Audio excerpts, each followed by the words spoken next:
আসসালামু আলাইকুম বন্ধুরা, আজ আমরা নিয়ে এসেছি এক যুবকের ঈমান ও পরীক্ষা নিয়ে একটি শিক্ষণীয় ইসলামিক গল্প। গল্পটি আমাদের শেখাবে কিভাবে আল্লাহর উপর ভরসা রেখে ধৈর্য ধরে এগিয়ে যেতে হয়। এক সময়ের কথা, বাংলাদেশের একটি ছোট শহরের পাশে ঘন সবুজ বনের মাঝে একটি গ্রামে বাস করত আরাফাত নামের যুবক। আরাফাত ছিল মধ্যবিত্ত পরিবারে জন্মগ্রহণকারী। তার বাবা ছোটখাটো ব্যবসা করতেন আর মা ঘর সামলাতেন। পরিবারের অর্থ তার ঘর, খাদ্য ও পড়াশোনা সবই সীমিত। তবে আরাফাত ছিল সততার নিদর্শন। প্রতিদিন নামাজ পড়া, কোরআন পাঠ করা, অসহায়দের সাহায্য করা তার জীবনের অঙ্গ। সে কখনো নিজেকে বড় মনে করত না। গ্রামের অন্যরা তাকে দেখে বলতো, আরাফাত সত্যি আল্লাহ ভীরু এবং পরিশ্রমী। তার জীবন শান্তিপূর্ণ হলেও সবসময় সহজ ছিল না। পড়াশোনা, জীবিকার দায়িত্ব এবং পরিবারের খরচ একসাথে সামলাতে হতো। বিশেষ করে বাবা হঠাৎ অসুস্থ হয়ে পড়ায় আরাফাতের দায়িত্ব আরও বেড়ে যায়। একদিন তার বাবা গুরুতর অসুস্থ হয়ে পড়লেন। চিকিৎসার জন্য অর্থের অভাব, ভয়ে আরাফাতের মাথায় ঝড় ওঠে। তবে সে হতাশ হলো না। সে আল্লাহর নিকট দোয়া করল, হে আল্লাহ, তুমি আমার অভিভাবক, আমাকে শক্তি দাও, আমাকে এমন পথ দেখাও যা দিয়ে আমি আমার পরিবারকে সাহায্য করতে পারি। পরবর্তী কয়েকদিনে আরাফাত নানা ছোটোখাটো কাজ করতে লাগল। কখনো বাজারে কাজ, কখনো ঘরের পাশে কৃষি কাজ, কখনো দোকানে সহায়ক। তবে কোনোটিই যথেষ্ট অর্থ আনে না। এক রাত আরাফাত গভীর দোয়ায় লীন হয়ে বলল, হে আল্লাহ, যদি তুমি আমাকে পরীক্ষা দাও আমি ধৈর্য ধরব, কিন্তু আমাকে বিপথে না ফেলার দয়া করো। আমাকে এমন পথ দেখাও যা দিয়ে আমি সৎভাবে উপার্জন করতে পারি। পরের দিনই জীবনে আল্লাহর রহমতের প্রথম আলো দেখা দিল। শহরের একজন বড় ব্যবসায়ী আরাফাতের সততা ও পরিশ্রমী মনোভাব দেখে তাকে একটি চাকরিতে নিয়োগ দিলেন। চাকরিটি সহজ ছিল না।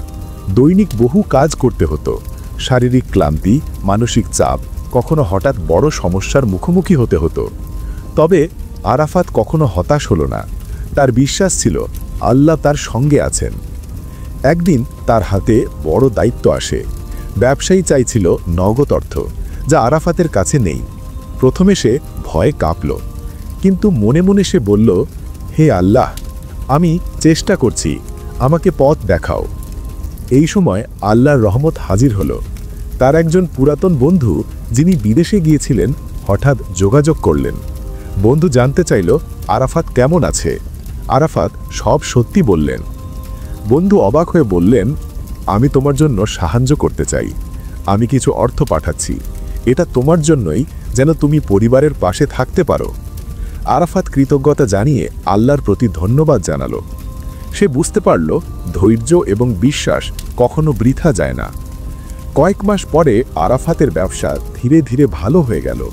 সে তার পরিবারকে সহায়তা করতে পারল এবং অসহায়দের সাহায্য করতেও সক্ষম হল। একদিন আরাফাত বাজারে কাজ করছিল। হঠাৎ সে দেখল একটা বৃদ্ধা অসহায় মহিলা পথের ধারে বসে কাঁদছে। তার কাছে খাবার নেই। আরাফাত তার কাছে গিয়ে বলল, বড়জি, আপনি কেমন আছেন? কিছু সাহায্য করতে পারি? বৃদ্ধা বললেন, আমার বাড়িতে খাবার নেই। আমি অনেক সময় ধরে সাহায্য চাইছি, কেউ আমার দিকে তাকায় না। আরাফাত তার হাত ধরে বলল, দাদা, আপনি আমার সঙ্গে আসুন। আজ আমি আপনাকে খাবার এবং কিছু প্রয়োজনীয় জিনিস দেব। পরের দিন সেই বৃদ্ধার আত্মীয় আরাফাতের কাছে আসলেন। তিনি বললেন, আপনার দয়া এবং সহায়তা দেখে আমি আপনাকে সাহায্য করতে চাই। আমি ব্যবসার কিছু অংশ আপনার জন্য দেব। আরাফাতের জীবনের এই অধ্যায় প্রমাণ করল যে মানুষ যতই ছোট বা অসহায় হোক, যদি আমরা তাদের সাহায্য করি, আল্লাহ আমাদের জন্য সহজ পথ খোলেন। কিন্তু আরাফাতের জীবন এখানেই থামেনি। একদিন তার কাজের মাঝে একটি বড় ভুল হলো। ব্যবসায়ী ক্ষেপে গেলেন। আরাফাত ভয়ে কাঁপল। সে জানত এই ভুলের জন্য তার চাকরি চলে যেতে পারে। কিন্তু সে দোয়া করল, হে আল্লাহ, আমাকে সাহায্য করুন, আমি ক্ষমা চাইছি, আমাকে সঠিক পথ দেখান। আল্লাহর রহমত আমার হাজির হলো। ব্যবসায়ী পরিস্থিতি বুঝলেন। আরাফাতের সততা ও পরিশ্রম দেখে তাকে ক্ষমা করলেন। আত্মবিশ্বাস ও ধৈর্যের ফলশ্রুতিতে আরাফাত ধীরে ধীরে সফল ব্যবসায়ী হয়ে ওঠে। সে তার পরিবারকে আর্থিকভাবে সুরক্ষা দিতে পারল। এছাড়াও সমাজের অসহায় মানুষদের সাহায্য করত। তার সততা, পরিশ্রম এবং ঈমান মানুষকে অনুপ্রাণিত করত। শহরের লোকেরা তাকে দেখে বলতো, আরাফাত সত্যি একজন আল্লাহভীরু যুবক। তার জীবন আমাদের জন্য শিক্ষণীয়। একদিন আরাফাতের কাছে একটি চিঠি এলো। চিঠিতে লেখা ছিল, আপনার জীবন আমাদের দেখায় কিভাবে ধৈর্য, সততা এবং বিশ্বাস জীবনে পরিবর্তন আনতে পারে। আমরা চাই এই গল্পটি অন্যদের জন্য উদাহরণ হোক। আরাফাত বুঝল, জীবনের প্রতিটি পরীক্ষা তাকে আল্লাহর আরও কাছাকাছি নিয়ে এসেছে। আরাফাত যখন তার ব্যবসা চালাতে শুরু করল, তখন গ্রামের মানুষ ও বন্ধুরা তাকে আরও বেশি শ্রদ্ধা করতে লাগল। সে কেবল নিজের পরিবারের জন্য নয়, পুরো সমাজের জন্য অনুপ্রেরণা হয়ে উঠল। একদিন শহরের একজন প্রতিষ্ঠিত ব্যবসায়ী মিজান ভাই আরাফাতের কাছে আসলেন। তিনি বললেন, আরাফাত, আমি তোমাকে একটি বড় সুযোগ দিতে চাই। যদি তুমি রাজি হও, তোমার ব্যবসা শহরের মধ্যে আরও বড় হয়ে যাবে। আরাফাত কিছুটা দ্বিধায় পড়ল। বড় ব্যবসায়ীর সঙ্গে যুক্ত হতে গেলে তাকে অনেক সময় ও পরিশ্রমের পাশাপাশি নৈতিক পরীক্ষার মধ্য দিয়ে যেতে হবে। সে ভেবেছিল, হে আল্লাহ, তুমি যদি আমাকে এই পথের জন্য তৈরি করো, আমি প্রস্তুত। আরাফাত মিজান ভাইয়ের প্রস্তাব গ্রহণ করল, তবে সঙ্গে শর্ত রাখল, হে ভাই, আমি সবসময় সততা, ন্যায় এবং আল্লাহ ভীরুতা বজায় রাখব। যদি কোনো পরিস্থিতি আমার নৈতিকতার সঙ্গে সংঘর্ষ ঘটায়, আমি তা মেনে নেব না। মিজান ভাই খুশি হয়ে তাকে স্বাগত জানালেন। আরাফাত বড় ব্যবসার দায়িত্ব নিতে শুরু করল। প্রতিদিন নতুন চ্যালেঞ্জ আসত। কখনো বড় চুক্তি হারানোর ভয়, কখনো কর্মীদের অসন্তোষ, কখনো আর্থিক চাপে ভোগা। একদিন সে দেখল তার ব্যবসার কিছু অংশীদার নীতি ভঙ্গ করছে। তারা চক্রান্ত করছে এবং তার ব্যবসার ক্ষতি করতে চাইছে। আরাফাত ভয় পেল, কিন্তু তার হৃদয়ে একটাই বিশ্বাস ছিল, ধৈর্য এবং ঈমান। সে দোয়া করল, হে আল্লাহ, আমাকে শক্তি দাও, আমাকে এমন পথ দেখাও যাতে আমি সততা বজায় রেখে সকল সমস্যার সমাধান করতে পারি। আল্লাহর রহমত হল, আরাফাতের সততা ও ন্যায়পরায়ণতা ধীরে ধীরে মানুষের মধ্যে বিশ্বাস বাড়ালো। ব্যবসায়ের অংশীদাররা তার সততার প্রতি সম্মান জানাতে লাগল। একদিন ব্যবসায়িক একটি মিটিংয়ে আরাফাতের পরিচয় হল সালমা নামের যুবতীর সঙ্গে। সালমা ছিলেন একজন শিক্ষিত এবং উদার মনোনম মানুষ। প্রথম দেখাতেই আরাফাত মুগ্ধ হল। তার সততা, পরিশ্রম এবং আল্লাহভীরু মনোভাব সালমার হৃদয়েও প্রভাব ফেলল। তারা বন্ধুত্ব করতে লাগল। কিন্তু ভালোবাসা সহজ ছিল না। সালমার পরিবার চাইছিল সে ধনী এবং পরিচিত ব্যক্তির সঙ্গে বিয়ে করুক।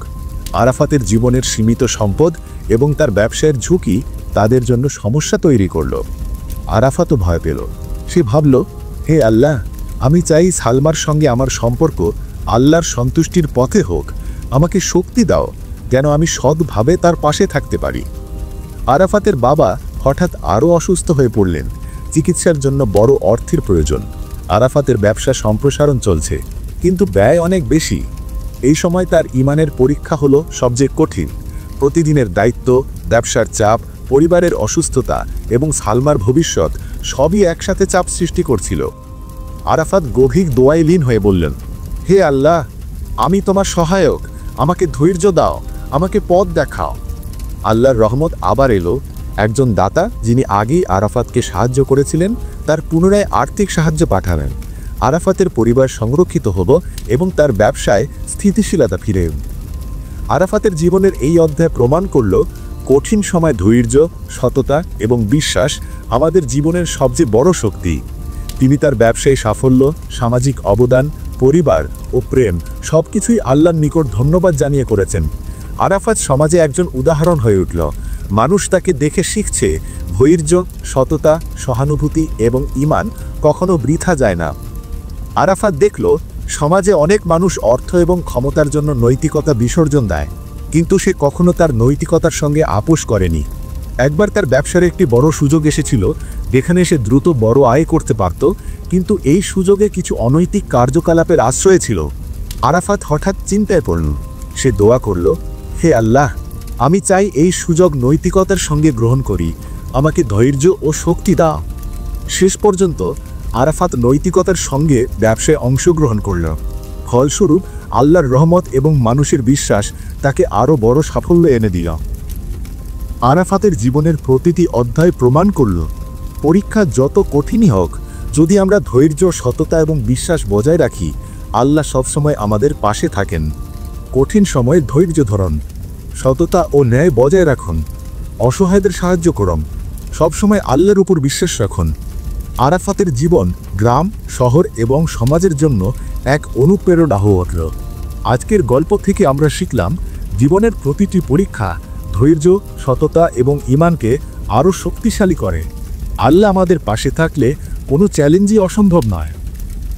আজকের গল্প শেষ। পরের দিন আবার আসব নতুন গল্প নিয়ে।